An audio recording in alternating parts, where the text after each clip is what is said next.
3주차고요. 오늘 낭독에 대한 이야기를 조금 나눠볼 건데, 우리가 이제 책을 읽는 방식은 여러 가지 방식이 있잖아요. 그래서 그것 중에 낭독이 어떤 효과를 갖고 있고, 근데 낭독에도 장단점이 당연히 있죠. 낭독 많이 중요하다고 말하는 건 아니지만, 낭독이 가지는 효과를 알고 우리가 소리내서 읽는 거, 그러니까 책을 읽어주는 개념도 있지만 내가 동화를 소리내서 읽는 것이 얼마나 중요한지에 대해서 한번 설명하도록 할게요. 네, 낭독이란 여기 보면은 낭독과 비슷한 말은 낭송, 독송, 음독 이렇게 되어 있어요. 그러니까 낭독이란 말 그대로 글을 소리내서 읽는 거죠. 소리가 나야 돼요. 그러니까 이렇게 음성 기능을 활용해서 소리 나게 읽는 것이고, 반대말은 묵독이에요. 묵독. 그래서 속으로 소리를 내지 않고 읽는 것을 묵독이라고 하고, 낭독은 글을 소리내서 읽는 것이라고 얘기를 합니다. 그래서 우리가 흔히 알고 있는 거고요. 근데 이제 제가 오늘 어쨌든 낭독이란에 대해서 낭독이 뭔지에 대해서 얘기할 때 일단 맨 처음에는 정의를 내려드렸어요. 낭독이 뭔지. 근데 이제 읽기에 좀 더 본질적인 이야기를 해야 돼요. 이제 낭독에 대해서 알기 위해서는 이제 읽기란 무엇인지, 읽는 형태가 여러 가지가 있다 그랬잖아요. 읽는 거에서는 두 가지의 초점이 있어요. 첫 번째는 거기 보시다시피 해독의 기능이 있어요. 해독. 문자 그대로 문자를 읽는 거예요. 저희 디코딩이라고 돼 있잖아요. 디코딩. 그러니까 디코딩 뭐죠? 이렇게 글자를 그냥 읽어내는 거예요. 네, 뭐 어떤 해석 이런 게 아니라 그냥 여기 나오는 말 그대로 그냥 글자 활자에 집중하는 거. 그래서 여기서 이제 여기 보면 글자를 바르게 읽도록 지도하는 거, 글자를 바르게 소리내어 읽기, 똑똑한 목소리로 분명히 읽기, 어조에 맞추어 읽기. 그래서 이제 요거를 요약해서 음성화시킨다, 띄어 읽기를 한다, 억양을 맞춰 읽는다, 이렇게 얘기를 해요. 읽기의 형태는 이제 두 가지예요. 첫 번째 이렇게 해독하는 기능. 그래서 그냥 단순 할자를 읽을 수 있느냐 없느냐. 우리가 영어도 그 파닉스를 알면 뜻은 몰라도 읽을 수 있잖아요. 근데 읽는 것도 되게 중요하다는 거예요. 그 활자를 아는 것도 되게 중요하고, 두 번째가 이제 독해예요. 독해. 그래서 읽기 이해라고 말하는데 이제 reading and comprehension 이렇게 영어로 얘기하죠. 여기는 포인트 당연히 의미, 해석 이 부분을 갖고 있고, 그래서 우리가 글 분석할 때 숙제하셨나요? 까먹었죠? 숙제가 있었는데 지난 시간에 그게 이제 저희가 글 분석하는 건 활자의 해독이 아니라 독해죠. 독해. 그래서 전체 문단이 몇 문단으로 나눠져 있고, 거기 바이더를 안 들고 다니시는 건 아닌지. 그래서 지난 시간에 그 글이 그렇게 좀 쉬운 글은 아니었어요. 그러니까 사랑에 대한 이야기긴 하지만 그거를 이제 사람이 에이리 프롬이 그거를 좀 자본주의에 빗대서하는 부분도 있고, 막 거기서 예시들은 언어들이 다 사회학적 용어였어요. 되게 어렵거든요. 그러니까 독해가 그러니까 해독하기도 사실 어려운 거죠. 활자가 너무 어려우니까 이게 단어 자체가. 하지만 문단 이해를 통해서 중요한 문장들을 뽑아내서 이해를 할 수 있다는 걸 제가 그 시간에 보여드렸거든요. 그래서 되게 재밌다고, 지은 선생님도 이거 너무 재밌다고, 이렇게 문장 이해되는 거, 권사님도 굉장히 재밌다고. 그러니까 그냥 긴 글 그냥 읽었을 때는 나랑 글이 맞지 않아, 재미없어 이렇게 볼 수도 있는데, 이렇게 문단을 나눠서 전체적 내용을 이해해서 의미를 획득하니까 어떤 글도 재미가 없는 게 아니라 그걸 내가 해석하는데 재미를 느낄 수 있다는 걸 좀 알 수 있어요. 그래서 이제 읽기 형태는 해독과 독해 이렇게 두 개로 나누어집니다. 이렇게 이제 읽기를 하면 읽기의 기능이 있어요. 여기 제가 이제 표에다 그대로 쓴 것처럼 추거적 기능이라서 이것도 비슷한 말이에요. 말을 그대로 이해하는 기능이 있고, 두 번째 해석적 기능. 그러니까 추거적 기능은 아까 해독에 관련된 것이라면, 두 번째 해석적 기능은 독해에 관련된 거겠죠. 표현된 근거로 표현되지 않은 내용을 추리하고 이해하는 기능이 있고, 세 번째 평가적 기능. 그래서 그 내용에 대한 평가. 이 글은 너무 비판적이긴 하지만 비판적인 요소를 다 다루지 못하고 있어. 아니면 긍정적인 요소를 아주 잘 부각해서 읽고 났을 때 나한테 긍정감을 줘. 이렇게 내가 평가할 수 있는 그런 기능을 하기도 하고요. 또 감상적 기능. 그래서 전체적인 어떤 감성적 반응을 일으킬 수 있는, 읽을 때 이런 기능들을 우리가 누릴 수 있고 글을 통해서 얻을 수 있다라고 말합니다. 그래서 이거는 되게 읽기에 대한 근본적인 얘기예요. 그래서 우리가 어떤 글을 읽을 때도 그걸 문자 그대로 해석하기도 하고, 그걸 해석해서 평가하고 감상하는 이 기능을 균형적으로 우리가 활용하게 돼요. 그리고 이제 요거는 제가 종이에다 넣지 않았는데 이거는 이제 독서 지도에서 제가 쓰는 방법인데요. 이거 없어요. 화면 보셔야 돼요. 아까 이 4가지 기능을 좀 더 세분화시켜서 단계적 기능으로 만든 게 있어요. 그래서 저는 이제 이걸 활용하거든요. 독해 과정. 아까는 읽기 기능이라고 단순 읽기까지 포함해서 얘기했지만 이건 독해, 해석하는 거. 해석하는 부분에서 이제 5단계가 있어요. 첫 번째 미시적 과정이라고 해서 애들이 어떤 한 편의 글을 읽고 나서 그것을 얼마나 많이 세세하게 회상할 수 있느냐. 단어를 그대로 사용하느냐. 이런 아주 부분적인 거를 보는 거예요. 사실 근데 미시적 과정이 잘 이루어져야 그 다음에 통합, 거시 이렇게 단계적으로 가거든요. 그래서 5단계 독해 과정이라고 해요. 그래서 제가 애들이 독서록을 써내면 그 실제 책을 보고 비교해요. 이 실제 책에 있는 단어를 그대로 쓰고 있는지, 그리고 얼마나 많은 에피소드를 여기다 썼는지, 이게 미시적 과정이에요. 이게 잘 되면 나중에 요약했을 때도 중요한 내용 빼먹지 않고 줄거리를 요약하거든요. 두 번째, 통합적 과정은 미시적 과정이라는 게 문장 하나하나를 얘기하는데 그 문장 2개 연결되는 거. 우리가 줄거리를 써도 그냥 문장을 그냥 개별 문장 막 쓰는 경우가 있어요. 뭐 얘는 할머니 집에 갔어. 밥을 먹었어. 막 이렇게 쓰는데 접속사 이런 거 활용하는 게 되게 중요하거든요. 접속사를 통해서 문장을 연결하는 건데 또 애들이 초보 독해자 같은 경우에는 이제 글을 쓰거나 말할 때 그리고만 많이 해요. 그리고. 그러니까 이게 문장 연결을 얼마나 잘하냐 되게 중요한 거거든요. 이게 되게 초보 단계에서 갖춰야 될 부분이고 그게 이제 됐을 때 거시죠. 전체적 줄거리를 완벽하게 끌어낼 수 있느냐. 우리가 주로 관심을 갖는 영역이 어디예요? 거시죠. 어떤 책을 읽었어? 요약을 잘 하고 있는지. 근데 요약이 잘 됐다는 건 중요한 내용이 빠지지 않고 연결이 잘 돼야 돼. 흐름과 중요한 내용 이 2가지가 완벽하게 되었을 때 거시적 요약이 돼요. 그래서 제가 이제 초등학교 3학년 이번에 시작하면서 요걸 보거든요. 그래서 아이들이 얼마나 미시적 이해를 하고 있는지, 통합적 과정을 통해서 접속사랑 문장 연결을 잘하고 있는지, 그걸 통해서 완벽한 줄거리를 회상할 수 있는지. 자, 4번째는 아까 말했던 평가적 기능과 비슷한 건데, 감상적 기능과 비슷한 건데 정서적 반응이에요. 그러니까 글을 요약을 되게 잘하는데 그걸 가지고 자기는 적용 못하는 친구들 되게 많아요. 그러니까 생각의 틈이 없는 거예요. 그러니까 완벽하게 요약해. 얘는 이런 일을 겪었대요. 끝. 너가 느낀 게 뭐야? 잘 모르겠어요.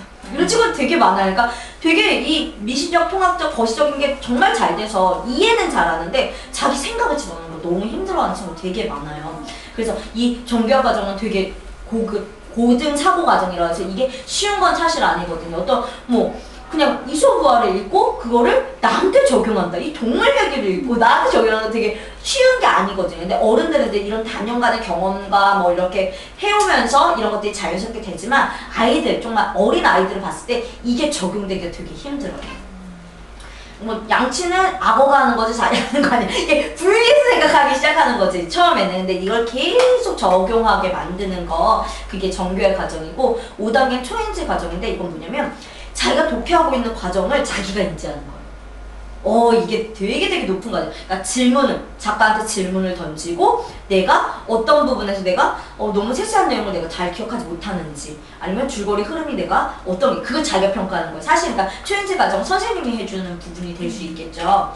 그래서 이런 부분을 가지고 그러니까 사실 애들이 그러니까 읽고 있는 과정 속에서 이런 과정이 5단계가 같이 일어나요. 읽고 있을 때. 근데 제가 그 두뇌를 볼 수가 없잖아요. 그러니까 결국 할 수 있는 건 말하고 쓰기에서 얼마나 몇 단계에 걸쳐 있는지 그리고 아이가 어떤 부분이 부족한지를 보거든요. 그래서 어떤 아이는 거시적 과정을 자기는 요약을 잘한다고 생각하지만 사실 미시적인 과정과 통합적 과정이 제대로 안 되면 줄거리 요약을 그냥 단순하게 하는 거예요. 그냥 리뷰 되게 간단하게 그렇게 하면 돼요. 무조건 그런 아이들. 그래서 제가 이번에 초등학교 3학년 너무 귀여워. 진짜 3명인데 이 그룹은 진짜 대박 그룹이 될 것 같아요. 그래서 우리 진짜 제가 막 아이들한테 엄청 미션도 주고 애들이 너무 똘똘하고 너무 귀여워요.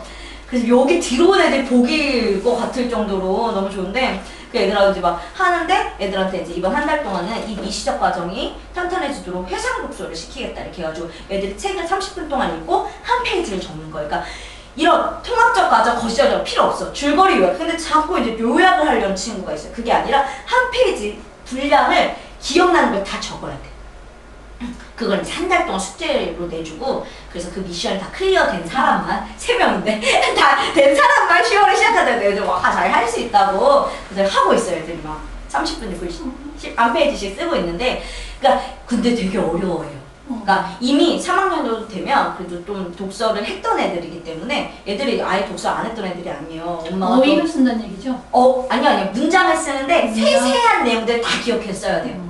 세세한 기억 내용들, 그리고 최대한 거기 있는 단어들을 기억해서 써야 되는데 되게 어렵죠. 그러니까 애들도 그냥 제 말로 써도 돼요 이렇게 막 물어봐요. 그거 괜찮아 라고 얘기하지만 사실은 미시적 과정이 제대로 되려면 거기 있는 단어를 거의 암기 수준이에요. 짧은 부분을 읽더라도 완벽하게 집중해서 그 내용을 다 옮겨 적어야 돼요. 그러니까 되게 쉽지 않은 과정인데, 제가 막 그 카이스트대에 수석 합격했던 어떤 학생이 했던 말 중에, 자기는 어렸을 때부터 엄마랑 마트를 갔다가 나오면 얘기를 했다는 거야. 본 거 기억나는 거. 나 이거 봤어요. 엄마랑 이렇게 대결을 하는 거야. 하나씩 얘기해. 어디를 갔다 와도 뭐 신발 가게에 들어가도 신발 모양은 다 이거를, 그러니까 어렸을 때 장난삼아 재미삼아 그렇게 했대요. 그렇게 했더니 학교를 가서 50분 동안 수업을 듣는데 가만히 듣고 났는데 기억이 다 나. 그러니까 그런 식의 이게 기억력, 그러니까 미시적인 이해의 어떤 단순 암기 그런 것도 이렇게 훈련을 해주면 그것이 기반이 돼서 당연히 통합적인 것도 돼요. 이런 아이들이 뭐 숫자만 잘 기억하는 거 아니잖아요.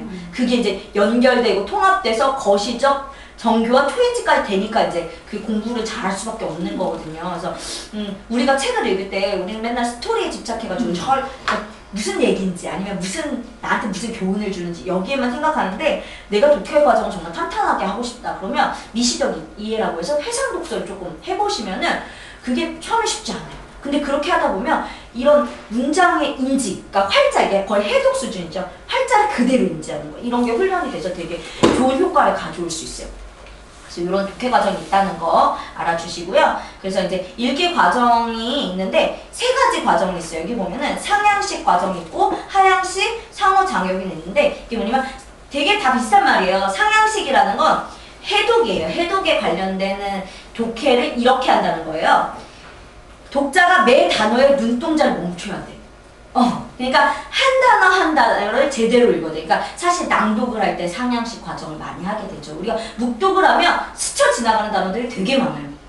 자연스럽게 중요한 단어에 집중하고 넘어간단 말이에요. 뭐 뒤에 서술로 뭐 있었습니다 이런 거 몰라. 그냥 있었는지 있었다. 뭐 그냥 그 정도만 알고 넘어가지, 그게 과거형인지 현재형인지 이런 거 잘 안 파악하고 넘어가요. 그렇기 때문에 그냥 하향식 독서를 할 때는, 묵독을 할 때는 스치고 지나가는 게 되게 많은데, 상향식 독서는 독자 매 단어의 눈동자를 멈추는 그걸 강조해요. 그러니까 정확하게 문자를 해독해야 돼요. 그러니까 낭독을 하면은 정말 빼먹지 않고 듣는 게 되게 중요한 거잖아요. 근데 제가 이제 애들하고 했는데 어떤 친구는 이제 은는이가를 많이 빼먹는 친구가 있고, 다가갔습니다. 근데 다가갔다. 뭐 이렇게 뒤에 이제 과거형 이런 걸 좀 바꿔서 읽는 친구도 있고, 이런 친구는 이게 단어를 이렇게 하나하나 보는 게 아직은, 그러니까 좀 낭독을 좀 많이 해야 될 것 같다는 생각이 들더라고요. 그래서 이제 정확한 문자 해독을 통해서 단어 연결을 통해서 의미를 만들어 가는 거예요.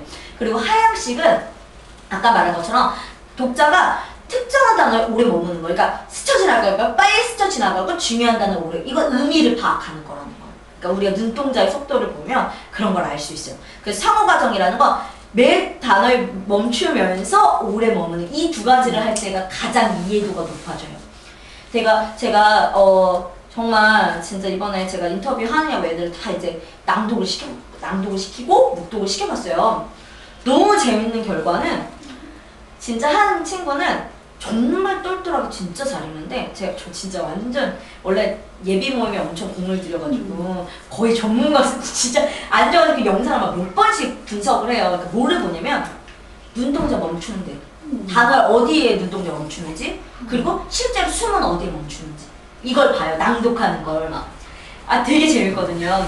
그래서 프린트가 없나? 그래서 그리고 나서 그 친구가 낭독을 했고, 그다음에 2번째 묵독을 하면서 어구 나누기를 했어요. 그러니까 하향식 과정이 중요한 단어에 오래 머무는 거, 뭐 주어를 끊고 뭐 서술어 끊고 이런 식으로 해서 이렇게 속으로 끊어 읽기를 하는 걸 했어요. 근데 그러면 그 A4 용지에 연필로는 걔가 어긋나는 게 있고, 내가 실제로 걔가 읽는 과정에서 정말 그게 일치하고 있는지를 봤어요. 근데 일치하는 경우는 거의 없고, 왜냐면 어구를 나누려고 생각하다 보니까 그게 어려운 거야. 그냥 읽을 때는 막 그냥 뚝뚝 끊어서 잘 읽었는데 막상 나누려니까 어려워. 근데도 이게 겹치는 부분들이 있어요. 중간이랑 끝 부분은 겹치는데 그걸 이제 세 가지를 보는 거예요. 어구를 잘 나누고 있는지, 아이는 정말 눈동자를 정확한 부분에서 그러니까 규칙적으로 멈추고 있는지 뭐 이런 걸 보는데 확실히 어려운 단어가 나오면 눈동자가 깜빡거리죠. 근데 한 친구는 진짜 거의 눈동자 깜빡거림이 없을 정도로 그때 정말 빨리 읽고 하나도 글씨를 틀리지 않고 읽는 거예요. 그래서 얘가 굉장히 속독을 하는데 책을 막 30분 읽어도 한 120페이지 읽고 막 이렇게 읽어요. 그래서 그리고 나서 느낌으로 잘 얘기를 못 하더라고요. 그래서 얘가 속독을 하고 있구나. 그래서 어쩌면 눈동자를 전혀 고정시키지 않고 막 빠르게 읽어가지고 그럴 수도 있겠다 했는데 그런 친구들 읽혀보면 엄청 버벅거리거든요. 왜냐면 눈동자가 막 이 눈동자가 지나가는 속도랑 입이랑 안 맞는 거예요. 엄청 버벅거리는데 안 버벅거리는 거예요.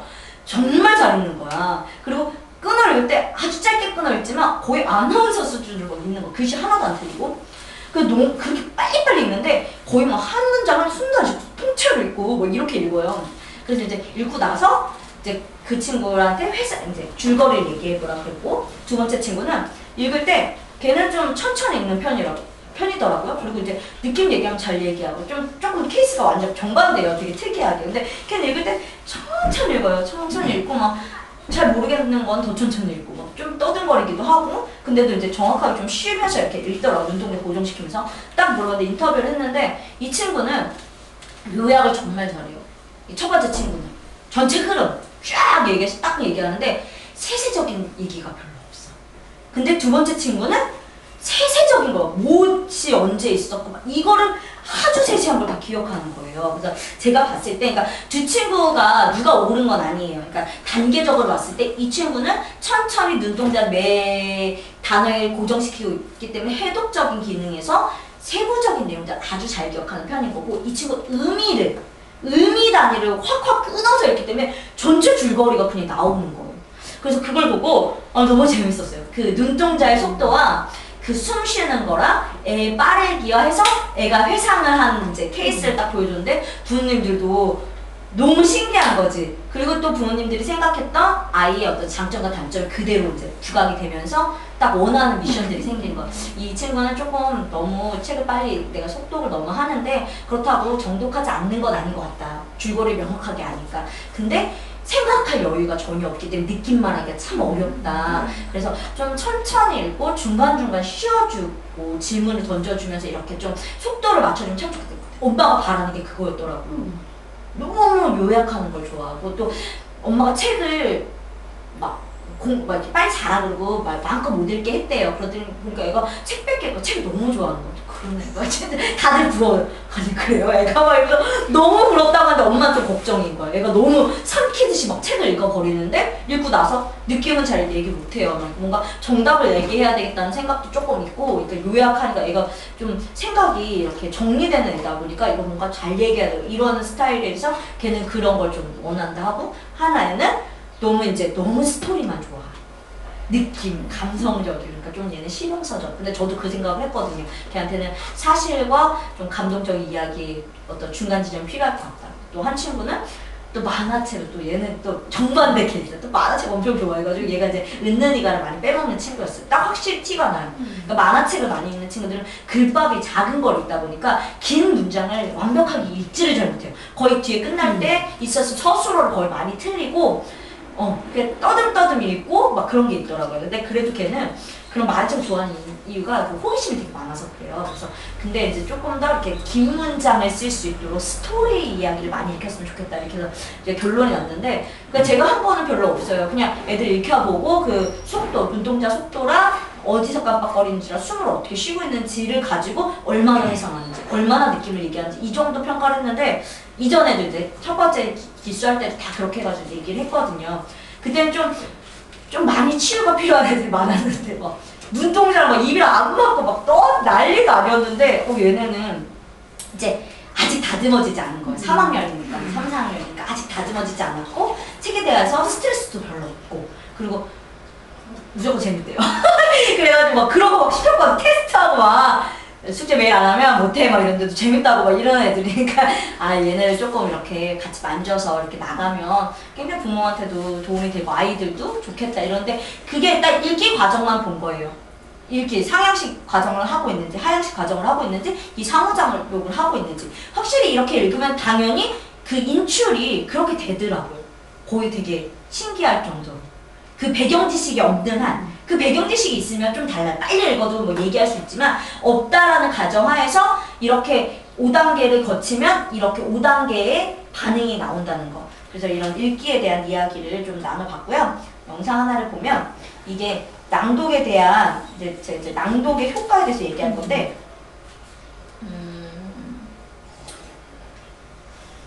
인터넷이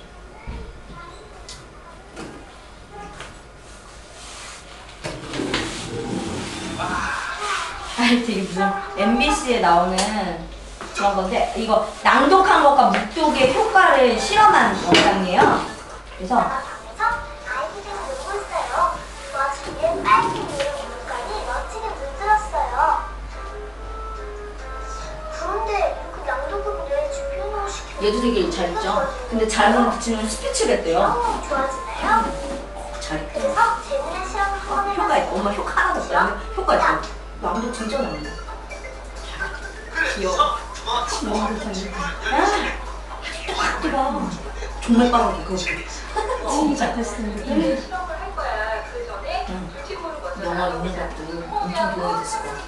먼저 선생님이 성적이 이제 비슷한 아이들로 그룹을 나눴습니다. 똑같은 성적인 아이들을 두 그룹으로 나눠서 이제 실험을 하는 거예요. 한쪽은 낭독을 하고 한쪽은 묵독을 해서 이제 결과를 보는 건데 다른 방으로 이동해서 실험을 진행하는 이게 중요한 건 낭독은 단순히 기억력에 의미가 있어요. 의미를 형성하는 거는 묵독이 필요해요. 그러니까 이거를 잘 생각해야 돼요. 네, 그 상호 과정이 굉장히 필요한 거예요. 근데 자칫 이걸 보면 낭독이 엄청 좋은 것처럼만 느껴지는데 이건 단순 기억력이랑 해도 문자 활용 이 정도에 있는 거고 읽기 시작.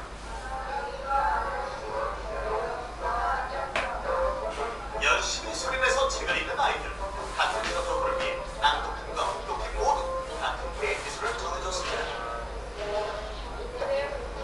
모두들 낭낭한 목소리로 낭독에 집중도 집중하는데요. 반면 묵독팀은 조용합니다. 양쪽 팀 모두 책 읽는 기회는 단 한 번. 책이 뚫어주라 눈으로 열심히 멈추고 책을 읽고 있는데 최대한 큰 소리로 또박또박 낭독을 하는 아이들 그리고 입으로만 묵독을 하는 아이들. 드디어 독서 퀴즈 시작! 단순 정보를 쓰는 거예요. 근데 확실히 다르다는 거예요. 이게. 얼마나 기억감이 있을까요? 이제 서로의 시험지를 맞춰볼 차례.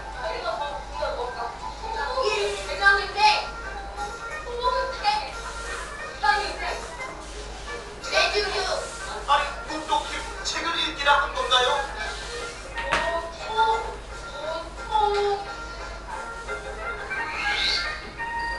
과연 낭독팀 대 묵독팀의 독서 퀴즈 점수는 어떻게 나왔을까요? 낭독한 A팀 평균으로 봤을 때 훨씬 더 높았다. 그 단순 암기에 있어서는. 자, 이번엔 실험의 객관성을 믿는 묵독팀은 낭독팀으로 이번에 이제 팀을 바꿔서 해보는 거예요. 거예요. 했습니다.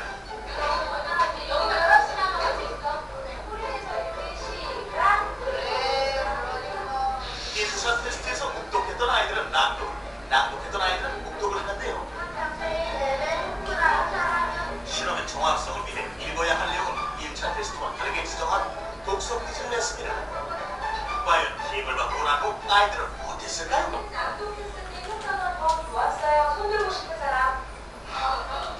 중에 어떤 게 재밌었어? 방금 이게 훨씬 더 낭독이 두개 더 올랐어요. 아, 소리 들으니까? 문어를 읽었을 때는요, 아까 제가 어디 읽었는지 몰랐는데 읽으니까 제가 어디에 있는지 알았어요. 놓치더라고요. 낭독으로 한 글자도 놓치지 않았다는 정답의 친구는 묵독했을 때보다 무려 24점이 올랐습니다. 묵독으로 읽어보니까 훨씬 더 빨리 읽을 수도 있고 훨씬 더 시간도 절약되니까 더 좋은 것 같긴 한데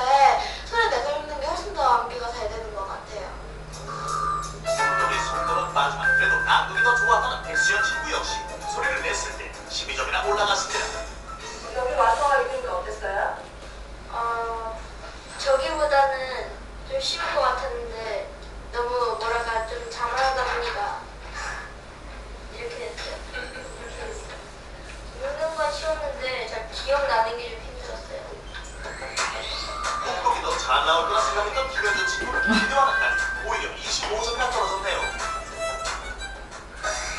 한 글자 한 글자를 인지해서 가는 것과 그냥 눈을, 그러니까 근데 묵독할 때도 이렇게 찍으면서 읽으면 확실히 높아져요. 아이들의 개인차보다 낭독의 효과가 더 확실해 보입니다. 1차, 2차 테스트 모두 낭독을 했을 때 페이지 점수가 높은 걸 확인했습니다. 낭독의 효과 1등. 저학년 친구들 같은 경우에는 집중력도 좀 짧은 편이고 판단해지기 쉬워요. 그래서 어린 친구들 같은 경우에는 수업 시간 대부분이 소리 내서 읽기로 진행되는 경우가 훨씬 더 많아요. 근데 이제 큰 친구인데 대학생인데 모든 걸 소리 내서 읽어요. 아 맞아, 미제리 씨야. 진짜 모든 걸 다. 하지만 주위 시선에도 아랑곳하지 않고 열심히 큰 소리로 책을 읽고 있습니다. 뭘 이렇게 중얼거리고 있는 거예요? 아니 책 읽고 다시 외우고 있는 거예요. 책을 외우잖아요. 제가 이게 관심 있는 분야라 가지고 이렇게 한번 읽으면서 이제 다시 응용해서 외우고 있어요. 관심 있는 것 저희 단어 학교. 배우고 1등급, 정과목 1등급. 자격증만 70개래요. 암기, 그러니까 암기 여기 장난. 욕심쟁이 우후후. 소리 내서 했더니 고사님 소리 내서 하면 시험 잘 봤어요. 내가 할 수 있어, 할 수 있어. 도대체 그 비결이 특히 뭘까요? 성경을 소리내고 읽고 있어요. 아 소리는 안, 그러니까 독송? 독송은 무슨 절 그거 부처님 그 경전을 읽는 독송이라니까 주로 그런 거는 다 소리 내서 읽게 돼 있더라고요. 아, 영어 원서도 난독으로 읽더라니. 러시아어로는 책도 소리 내서 미준 씨 아니냐고 내가 보면 미준 씨인데 이거 완전 계속 모든 걸 다 소리 내서 읽는 거 자체가. 공부할 때 늘 이렇게 난독을 한다고 하는데요. 특별한 이유가 있나요? 제가 생각할 때는 이제 크게 두 가지가 중요한 것 저희도 같아요. 스스로 설명도 하면서. 첫 번째는 이제 흐름을 파악하는 것이 중요한 것 같아요. 그러니까 무턱대고 읽으면서 이제 머릿속으로 이제 암기하려고 하는 것이 아니라 계속 읽으면서 정말 내용과 뜻을 암기하면서 이 단어 다음에는 이 단어가 나와야 된다. 이제 자기가 이제 말하는 것을 이제 다시 듣고 다시 또 되돌아가지고 그 말은 순서를 잘 못하는 암기하면서 무슨 말인지 그냥 소리 내서 읽고 암기했다고 그 말인 것 같아. 암기하는 것에 또박또박 말하는 거. 그럼 수상이도 앞으로 책을 읽을 때 큰 소리로 읽을래요. 그런데 왜 낭독을 하면 뇌에 준비 운동이 되는 걸까요? 근데 저건 확실히 많은 것 낭독과 같아요. 내용은 어떤 비밀이 숨어 있는 걸까요? 이건 다음 영상에 있어요. 확실히 이게 낭독은 도움이 처음에는 되죠. 그러니까 집중이 안 되고 안 됐을 때 소리를 내서 하면 이게 처음에 이제 깨어지니까, 예. 신경이 걸어져. 맞아, 그리고 맞아. 나서 하다 보면 어느 순간 확 몰입이 되면서 똑같은 문장을 읽더라도 이게 감정이 실리면서 또 잊혀지고 그 문장에서 여기 이제 낭독 효과에 그런 그게 뇌에 굉장히 많은 부분을 활성화시키기 때문에 여기서 이제 나오는 말 중에 그게 있대요. 운동 뇌를 움직여준대요. 그러니까 단순 언어 뇌만 움직이는 게 아니라 운동 뇌를 움직이기 때문에 굉장히 뇌가 활성화시켜지면서 낭독이 굉장히 효과적으로 된다라고 얘기를 하더라고요. 그래서 이제 낭독의 효과를 보시면 일단 정확한 단어 인지를 통해서 이해력과 기억력이 향상되는 거예요. 근데 그럼에도 불구하고 묵독의 효과는 그 내용을 전체적인 의미를 파악하는 데는 묵독도 굉장히 중요하죠. 모든 단어를 다 읽는데 그만큼 에너지랑 시간이 들고 그렇기 때문에 이 낭독을 하는 것처럼 묵독을 하면 굉장히 좋죠. 왜냐면 낭독보다 묵독은 3배에서 4배가 빨라요. 속으로 읽기 때문에. 근데 그 속으로 읽을 때 하위 발성, 속으로 따라 읽으면서 할 때 정말 정확하게 인지하면서 빠른 이해력을 높일 수 있어요. 그리고 두 번째는 음성 언어랑 문자 언어의 연결. 이게 되게 포인트거든요. 그러니까 단순 이 글이 읽음으로써 말하는 언어와 글자의 언어가 연결이 된다는 거예요. 그래서 특별히 아이들에게 동화책을 읽어주는 건 아이들에게 그냥 단순 책에 있는 갇혀있는 활자가 아니라 이게 엄마 입을 통해서 나오는 그런 표현 언어로 연결이 된다는 거예요. 그래서 그 책에 나온 것으로 다 표현력을 배울 수 있고 책에 나온 단어를 자기가 씀으로써 대화를 할 수 있고 그래서 연결된다는 그런 장점이 있대요. 낭독은. 세 번째는 이제 아까 말한 것처럼 뇌에 다양한 자극을 주어서 뇌를 발달시키는데 여기서 이제 얘기하는 게 운동 영역, 브로카가 말하는 영역이잖아요. 말하는 영역. 베르니키는 듣는 영역. 그러니까 듣기, 말하기, 운동 영역까지 같이 활성화시켜 주는 거예요. 그래서 굉장히 많은 효과를 준다라고 얘기를 합니다. 근데 이게 왜 이럴까?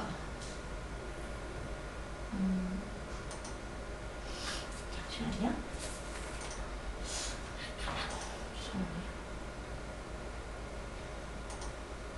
인터넷이 되게 잘 되는데. 아까 그 낭독하는 영상 연결해서 보면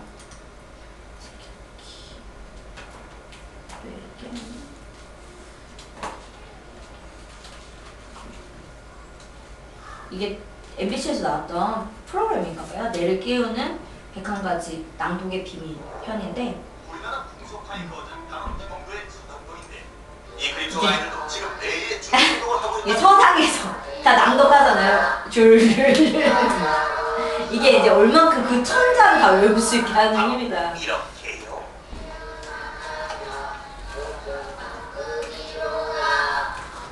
우리 조상들은 대대로 천자문이나 과거시험 공부를 할 때 이렇게 숙리내어 한자를 외웠는데요. 정말 숙리내어 한자를 읽으면 도움이 되나요? 확실히 효과를 높이기 위해서는 믿음을 가지고 이렇게 성경, 글을 읽으면서 공부하면 굉장히 아이들이 공부할 때 도움이 됩니다. 우리 선조들은 이미 낭독의 비밀을 알고 있었던 걸까요? 지금 이 순간 낭독하는 우리 친구들에 대해서는 어떤 일들이 일어나고 있을까요? 이제 실험을 했어요. 뇌의 실제 활동 모습을 보기 위해 최첨단 뇌영상 장비 fMRI를 찍어보기로 했습니다. 이 fMRI 찍으면서 읽는 거, 눈으로 읽을 때랑 소리에서 읽을 때 뇌에 이제 변화를 보는 거. 그리고 낭독을 쓸 때 우리 뇌에 어떤 부분이 활성화되는지 실시간으로 뇌 영상을 촬영했는데 과연 어떤 결과가 나왔을까요? 이 낭독 때와 마찬가지로 우리 뇌의 운동사령부인 소뇌가 손해가 굉장히 활성화됐다는 거야. 이렇게 입을 움직이니까 손해가. 그리고 묵독대가 쓰지 않았던 뇌의 특정 부분이 활성화됐는데요. 이게 바로 낭독의 비밀을 푸는 열쇠일까요?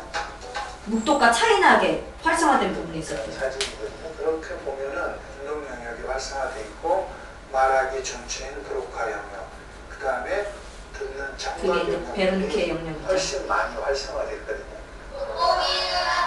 낭독을 할 때 우리는 눈으로 보고 자신의 말을 듣고 또 혀를 움직이는 눈으로만 볼 때는 이제 뇌에 많은 자극을 주게 되어 활성화가 쉽게 될 수 있다는 거죠. 그래서 낭독이 효과적인 뇌의 중운동을 할 수 있는 겁니다. 그리고 여기서 가장 중요한 게 운동 자극입니다. 책임께서 왜 운동이냐고? 교수님 알려주세요. 아주 심하게 얘기를 하면 기억은 운동이다. 기억을 중학교 때 운동이다. 시험 보는 건 다 잊어먹어도 중학교 때 배우는 탁구 실력이나 수영 실력은 평생을 가더라. 그러니까 몸에 경험으로 체득돼서 기억한 거는 굉장히 오래 간다는 거죠. 그런 의미에서 묵독보다 낭독은 뇌의 여러 가지 영역도 썼을 뿐더러 특히 뇌 중에서 반복된 운동 영역을 쓴 거죠. 그래서 기억을 상승시키는 여러 가지 메커니즘과 낭독이라는 게 일치한다는 거죠.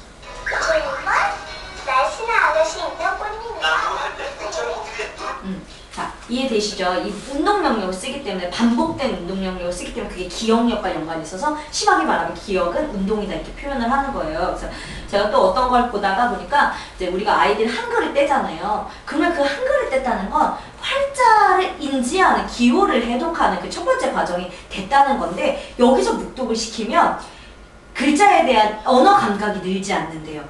그때야말로 낭독을 해야 될 때라는 거예요. 예, 그러니까 애들이 이제 글자를 읽기 시작하면 우리가 다 애들이 방에 가서 조용히 책을 읽게 되는데 그럴 때 엄마가 읽어주는 것도 중요한데 자기가 스스로 소리를 내서 진짜 그때야말로 낭독을 해야 될 때다라고 어떤 논문에서 그렇게 써 있더라고요. 그래서 한글 때는 그 시점부터가 낭독의 첫걸음 떼야 된다 이렇게 얘기하는데 굉장히 중요한 말이고 되게 그게 정말 비밀일 수 있겠구나. 아이들이 왜 책을 그렇게 좋아하던 아이들이 정말 읽기 독립 후에 확실하게 책을 좋아하지 않는 아이들 스트레스가 많이 생기고 또 책에 대한 그런 스트레스가 심해지잖아요. 그게 이제 어쨌든 읽는 거에 대한 부담이 있다는 건데 스트레스 있다는 것 자체가 그런데 그거는 이제 뇌에도 어떤 연관성이 있지 않을까 이런 생각을 하게 됐고요. 또 하나 이제 영상을 보면 대단한 엄마 하나가 있어요.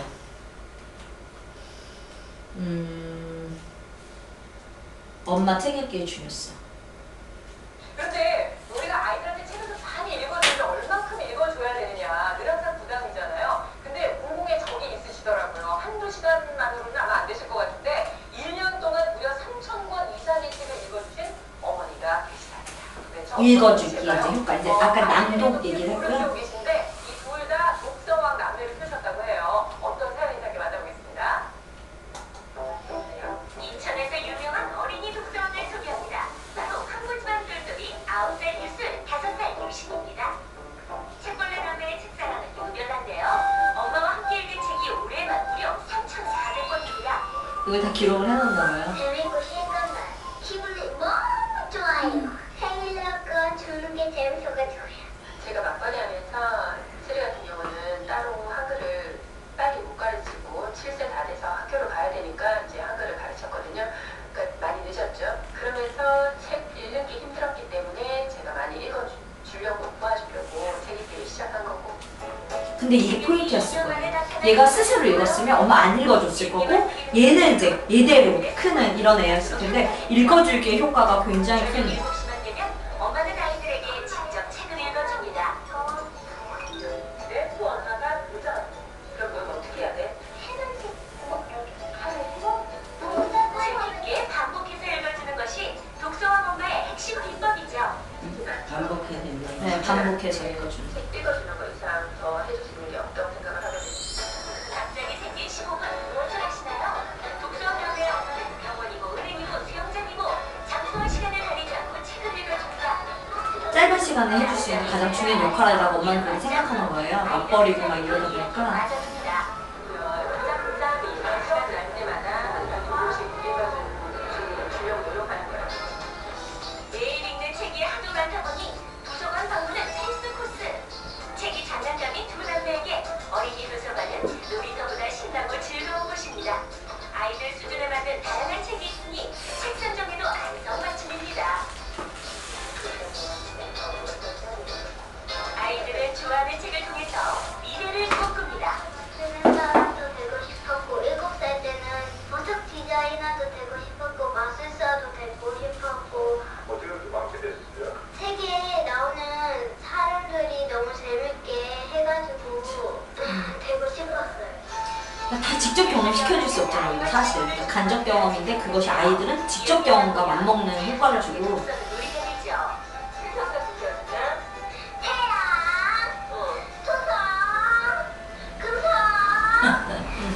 귀여워.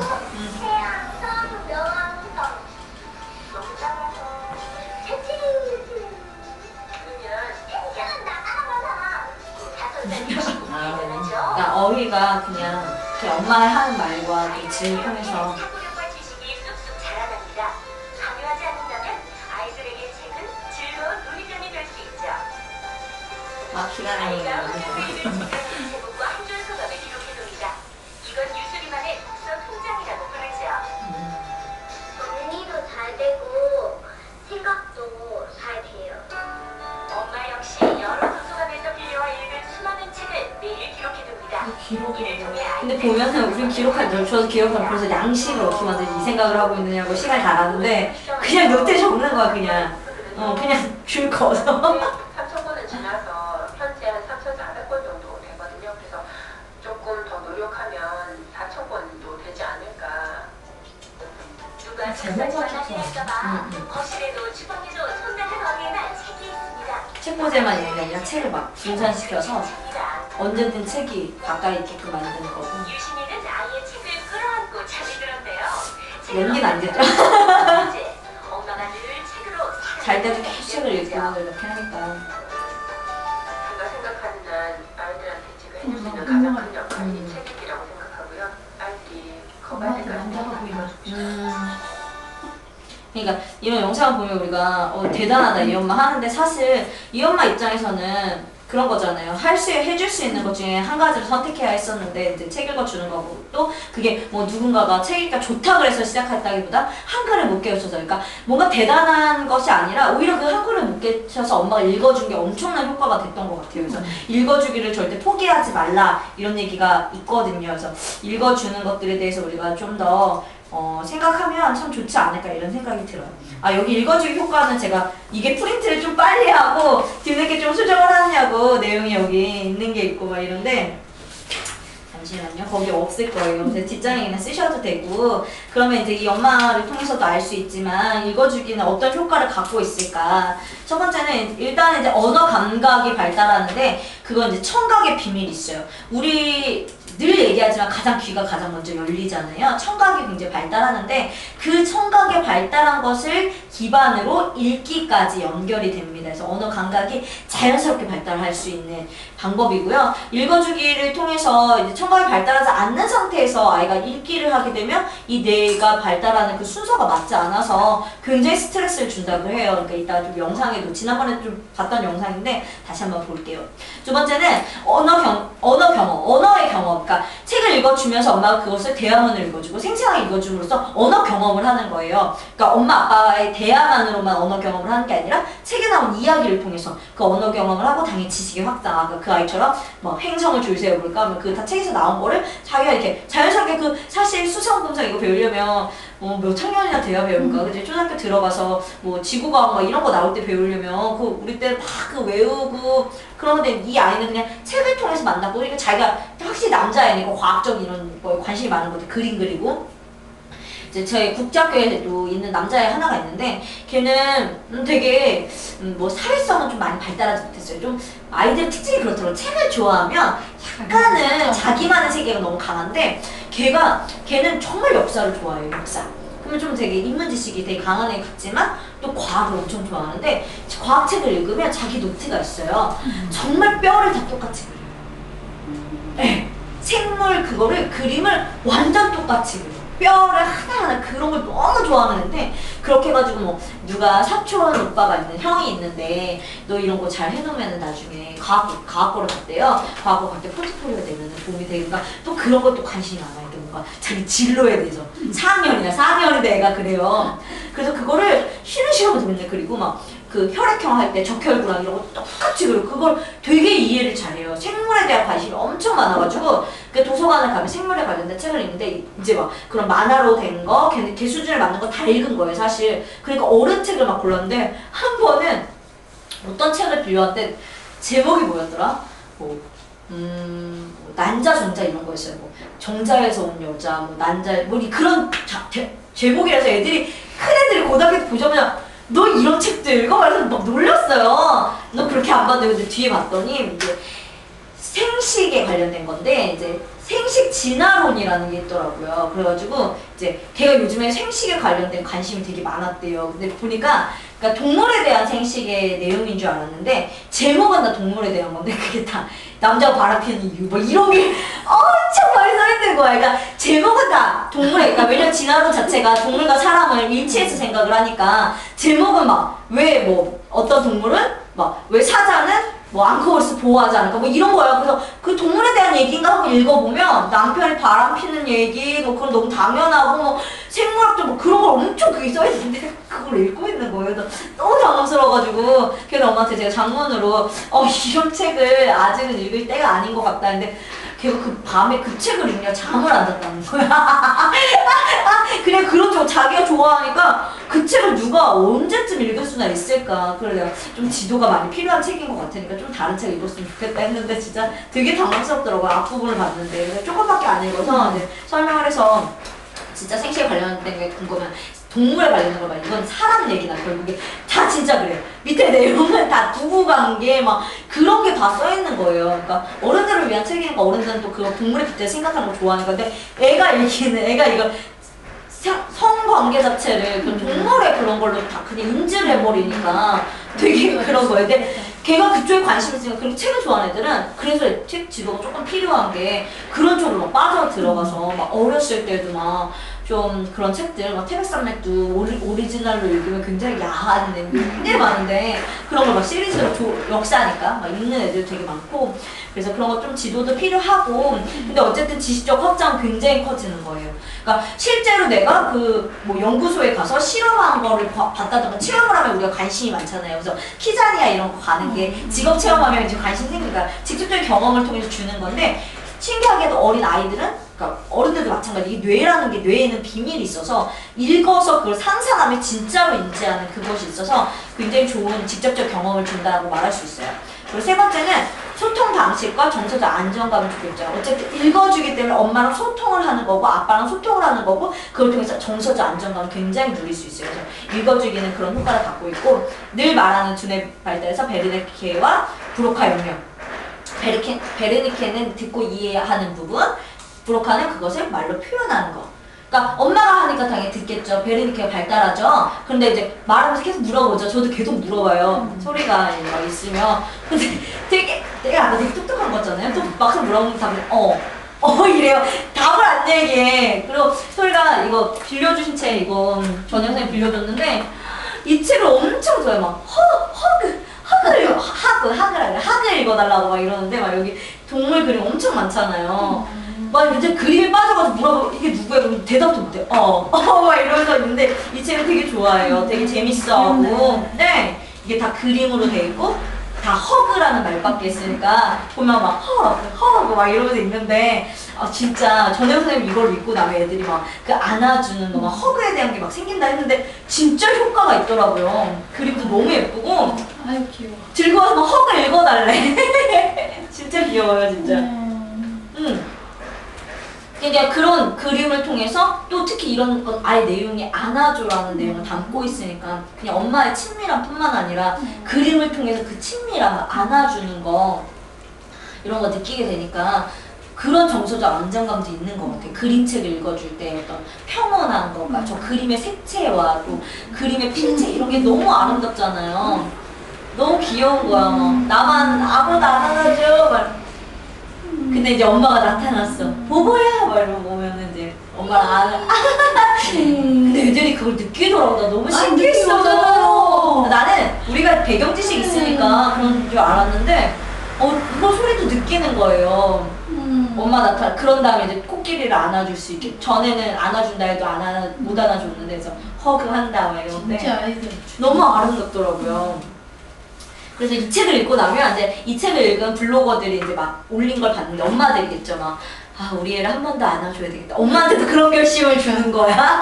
허그라는 이 책이 저 단어 하나만 나요. 저거랑 보보 맘이 딱 3개 나오는데 거기서 주는 안정감이 되게 크더라고요. 그래서 그림책을 읽어주는 거 그거는 아이한테만 정서적 안정감을 주는 게 아니라 부모 자신한테도 굉장히 힐링 효과를 주지 않나 이런 생각을 하고 있어요. 그래서 5번째 아까 말했던 것 중에 중요한 건 읽기 독립을 정말 천천히 했으면 좋겠고 이 읽기 독립을 한 이후에도 아이가 소리내서 읽고 부모가 읽어주는 거 근데 되게 힘들어요. 저도 이런 얘기 해서 되게 많이 읽어줘야 되겠다 하지만 막상 읽어주려면 끝이 없으니까 막 정말 끝이 없어. 한 번 시작되면 정말 어떻게 끝을 낼 줄 모르니까. 근데 되게 신기한 건 막 자기가 뭐 핸드폰을 하고 싶거나 놀이감을 놀고 싶은데 그걸 이제 그만해야 될 때 엄청 울어요. 책 읽어준다 그러면 다 종료가 돼요. 그래서 진짜 책 읽어주는 게 그렇게 좋은가? 그런 생각이 들어서 이제 막 읽기 시작하면 5, 6권 막 계속 넘어가서 계속 읽어달라는 거야. 또 읽어줘 막 이러는데 우리가 그게 좀 되게 지치고 저도 힘들더라고요. 저도 이런 마음을 먹어도 힘들더라고. 그래도 읽기 독립을 좀 천천히 해주고 뭐 독일에서는 80세 이전에 절대 한글을 가르치지 말라. 상상력을 굉장히 정해야 한대요. 그러니까 언어화 시킴으로써 그것을 그 아이가 쓰는 언어로 그냥 고정시킴으로써 아이가 생각할 수 있는 폭이 굉장히 적어진다고. 8세 이전에는 절대 상상력을 위해서라도 한글을 떼지 말라 이런 얘기 나오더라고요. 그래서 읽기 독립은 정말 천천히 해도 좋을 것 같아요. 뭐 늘 얘기하는 거지만 현 얘기가 막 있잖아요. 현이 자기 딸이 글자를 전혀 못 읽는데 글자를 못 뗐대요. 초등학교를 가도. 근데 거기 서울이고 그러니까 얼마나 똑똑한 애들도 많고 그렇겠어요. 그러니까 이제 늘 그렇듯이 아빠는 이제 아빠 엄마가 똑같은 교육 철학이 있어. 엄마는 마음이 조급해. 비교가 되고 막. 근데 그게 아빠도 그럼 어쩔 수 없지. 이러면 이제 엄마 쪽으로 가는데 아빠가 워낙 그게 확고하니까 엄마가 좀 마음이 조급하고 막 이러니까 하는 얘기가 우리 하은이는 사랑이나 다랑은 쓸지 모르지만 할 줄 알잖아 이렇게 얘기했다는 거. 야 어떻게 그런 말을 하지? 나 진짜 너무 명언 같은 거예요. 그러니까 그런 거 정말 글자를 안다고 해서 그 모든 것들을 이해하는 건 아니기 때문에 오히려 정말 저 그림 소리가 저 허그란 단어를 아는 것도 아닌데 저 그림에서 주는 5만 가지의 상상을 말로 표현할 수 없지만 그 머릿속에 엄청난 상상을 하고 있을 거 아니에요. 그런 것들을 생각했을 때 정말 최대한 많이 읽어주는 거. 그런 게 되게 중요하다는 생각이 들었어요. 아 근데 아까 여기 반복해서 읽어주라고 그랬는데 네네네네네. 나는 그거 좋은 거 배웠네. 아까 읽었잖아. 안 읽은 거 가지고 와. 아 저도 그래요. 내가 안 되는데. 내가 맞아. 읽으면서라도 재밌어야 되는데 아까 읽어서 그거 딴 거 가지고. 그러니까 엄마가 재밌으려고 하다 보니까 그런 게 있는 것 같아요. 근데 영상이 계속 끊겨가지고. 여기 이제 이전에 저희가 봤던 영상 중에 하나긴 한데요. 이 책 읽어주는 거에 대한 거. 이 선생님 11년째 담임이 되면 항상 책 읽어주신대요. 습격이었어. 계속 보라. 이 영상 올리자. 너는 도망치지 못한다. 누구를 잡으러 가지? 그림이 너무 재밌어요. 그림을 잘 보세요. 아이들 표정 좀 보세요. 푹 빠져있죠. 그루터기에 걸려 넘어지고 막. 저는 단어 선생님 만나면 좋게. 근데 5학년 담임 선생님인데도 책 읽어주는 선생님이 있었대요. 사란이 담임 선생님이 그런 몽실 언니 이런 거를 계속 읽어줬대요. 그게 아이들한테 굉장히 큰 역할을 줬다고 하더라고요. 저학년이건 고학년이건 하루도 거르지 않고 고학년이건 저학년이건. 결국 이렇게 더 말라서 눈물 떨어뜨리며 상상 속의 대지는 더 커졌어요. 뭐 이렇게 크게 막 액션이나 연기 없어요. 그냥 읽어주는데도 여기에 효과가 굉장히 있다는 거예요. 매일 읽어주는 거. 아이들이 재미를 그러면 자연스럽게 책을 갖다 읽어요. 잠시라도 짬이 나면 책을 펼칩니다. 물론 처음부터 이런 모습은 아니었습니다. 막 초등학생이 된 5학년까지만 해도 저렇게 잘 읽어요. 선생님만 없으면 가불고 떠들고 난청 피우는 보통 일학년이었습니다. 씁시다. 이 아이들에게 책 읽어주기는 무엇일까요? 네, 처음에 첫 번째 때 진단을 하고 3월에 진단을 하고 해보고 중간에 하고 책을 읽어준 다음에 한 거구나. 8개월 뒤 두 집단은 어떤 차이를 두었을까요? 8개월이랑 간격을 두고 얘가 9시 되면 책 읽어주는 이런. 병원에도 뭐 하고 선생님의 이야기 세상이 열립니다. 그곳으로 들어가 봅니다.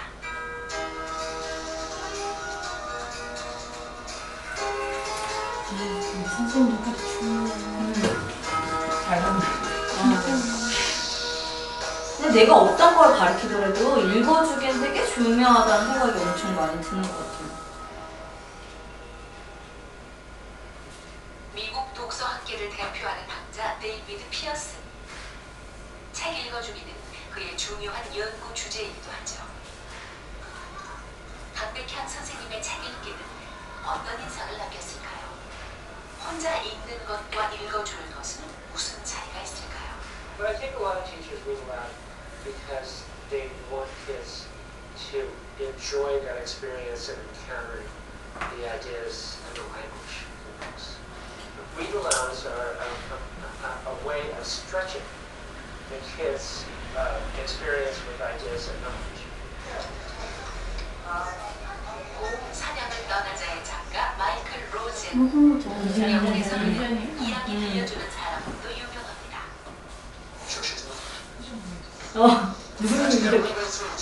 그는 책을 쓰는 것만큼 동화 작가인데 읽어주는 사람으로.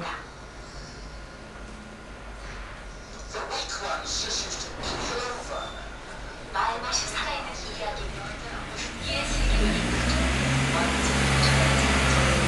I think it's very important to make words live in the children's ears.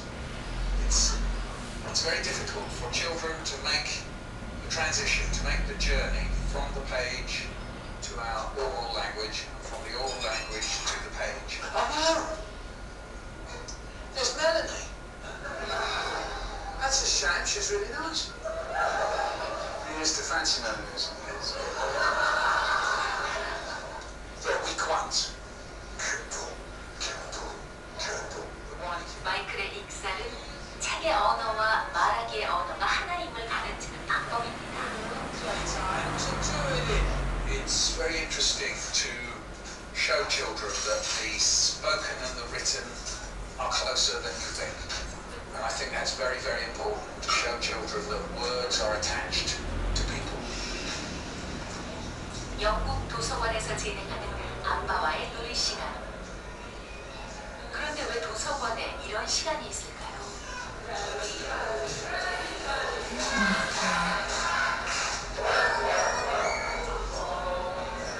어린 아기들이 뭘 알아들을까 싶지만 아기는 노랫소리 아빠들이 인형 하나 들고 너무 귀여워. 진짜 너무 귀여워. 읽기가 아주 어린 시절부터 특별한 방식으로 시작된다고 주장합니다. 우리 애들도 참 많이 읽어줬는데 다 적어보질 않아가지고. 이제부터 적어. 이제 적어 이제. Because the child is learning already 6 months of age the affect of being held and loved while read to. 정서적 안정이 되게 중요하게 말하고 It's 있고. saying reading is something beautiful and I'm connecting it to feeling cared for and loved. So that's the very first thing. 왜 그처럼 일찍부터 듣기가 중요할까요? 정답은 마이엘린에 있습니다. 신경 쓰이고 축색 돌기를 둘러싼 집안들의 백색 비만이 마이엘린입니다. 마이엘린이 많을수록 뉴런이 전기 신호를 빨리 전달하죠. 마이엘린화가 된다는 것은 그 부분이 잘 발달할 수 있다는 얘기입니다. 출생 직후에는 반사신경 부위만 활성화됩니다. 그래서 눈 깜빡거리고 움직이고 이런 거만 발달을 하고. 연이어 뇌피질의 시각과 청각 부위 신경세포가 마이엘린화됩니다. 그러니까 마이엘린화된다는 발달이 돼서 이때부터 그만큼 아기는 보고 들을 수 있습니다. 들을 수 있게 된다. 청각은 아주 일찍부터 발달하는 영역인 거죠. 그러나 그를 깨우치는 기반이 되는 부위는 천천히 발달합니다. Physiologically, I think it's inappropriate. Pedagogically, I think it's precipitous and unnecessary. And now I see places in the United States where they are teaching. 미국이 오바마 대통령이 되면서 막 한국을 막 열광하고 막 실용 학습이 굉장히 붐이 일으면서 Theologist, as someone who studies the brain, I know the areas that are necessary to put the parts together, the angular gyrus, that develops. 저렇게 글자를 읽고 듣고 이해하는 건 5살 이후에나 가능한 거지. 그 전에는 계속 읽어줘야 되는데 글자를 미리 깨우쳐버리면 그게 온전한 발달을 이루지 못한다 이런 얘기입니다. 책 읽어주기 연구자이자 초등학교 교사인 이지영 선생님. 자기가 가장 좋아하는 것을 하나씩 가져가. 책 읽어주기를 연구하는 분이 책을 어떻게 읽어줄까요? 달, 햇님, 해를 가지고 다른 도깨비, 신호등 또 다른 도깨비, 우리 아빠, 엄마 또 책은 몇 장 읽지도 않고 아이들에게 자꾸 질문을 던집니다. 그런데 선생님 표정 보세요. 아이들만큼 재밌어 보입니다. 선생님은 저 정도 대화가 돼야 할 수 있는 거죠. 지금 선생님 뭘 어떻게 하는지 모르겠어. 대답도 안 해. 그냥 계속 봐. 우리 뇌에는 언어를 관장하는 2가지 영역이 있습니다. 이제 계속 나오는 게 베르니케. 측두엽 위쪽. 우리가 말을 듣고 이해하는 감각 조추가 있습니다. 이것이 바로 베르니케 영역입니다. 그리고 전두엽 쪽에 베르니케 영역에서 처리된 정보를 일관되게 표현하고 통제하는 곳이 있는데 이곳이 바로 브로카 영역입니다.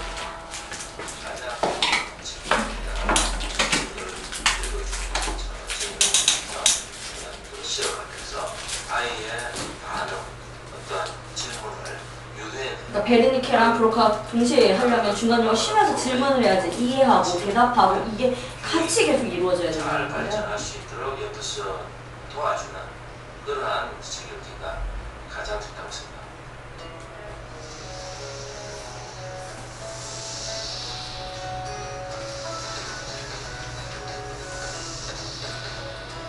안녕하세요, 빌라 할머니. 그렇다면 구체적으로 어떻게 읽어주는 것이 좋을까요? 읽어주는 방법들은 이제 케이스로 좀 정리해서 말하고 있어요. 책 읽어주기 코칭을 부탁했습니다. 책을 보면 어머니께서 읽어주시는데 어머니는 글을 주로 보시죠. 그림도 같이 보시고요. 가끔 보고 근데 아이들은 우리 은혜 눈을 계속 이쪽 책을 하나씩 읽는데 어머니는 이쪽을 읽게 돼요. 그리고 그냥 넘어가요. 글을 빨리 엄마는 나 자기 재밌으니까. 이쪽을 맞아 보지 못하고 그대로 넘어가게 되는 그런 경우도 많거든요. 그래서 은혜가 책을 읽을 수 있게 하는 좋은 방법이에요. 어머니가 책을 넘기시는 것이 아니라 은혜가 다 됐을 때 넘기는 그런 것이 좋은 방법이 되거든요. 이니키는 강아지 흉내를 내는 것보다 엄마가 묻고 엄마가 대답해요.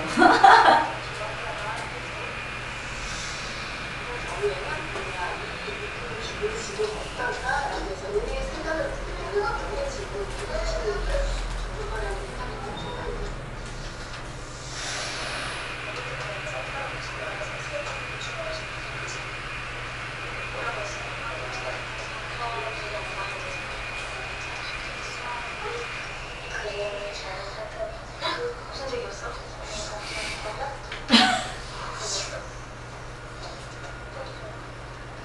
찾아볼까? 잘 기억이 안 나는데. 자, 정확히 알려주면 잘 봤어. 찾았어.